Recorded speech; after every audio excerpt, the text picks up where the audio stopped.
ایک دن پیارے سے جنگل میں ایک چھوٹا سا چوہا اور ہاتھی بات کر رہے تھے۔ چوہا چھوٹا اور ہاتھی بہت بڑا تھا۔ چوہے نے ہاتھی سے کہا، ہاتھی میاں، کیا آپ میرے دوست بنیں گے؟ مجھے کبھی بھی آپ کی ضرورت پڑ سکتی ہے۔ ہاتھی بہت زیادہ ہنسا اور بولا، تم تو بہت چھوٹے ہو، تمہیں میری مدد کی کیا ضرورت؟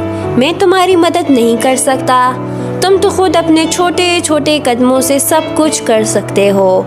چوہا ہنسا اور بولا، یہ بات سچ بھی ہو سکتی ہے، لیکن ایک دن میری مدد کی ضرورت پڑے گی۔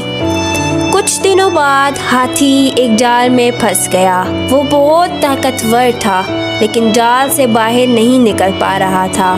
اس نے بہت زیادہ کوشش کی۔ ہاتھی بہت زیادہ پریشان ہو گیا اور چیخنے لگا۔ اسی وقت وہی چوہا قریب آیا۔ اس نے اپنے تیز دانتوں سے جال کاٹنا شروع کر دیا۔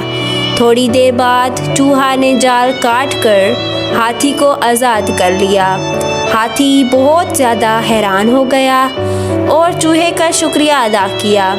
چوہا ہنستے ہوئے بولا، میں نے کہا تھا نا کہ کبھی نہ کبھی تمہیں میری مدد کی ضرورت پڑے گی۔ سبق: چھوٹے لوگ بھی بڑی مدد کر سکتے ہیں۔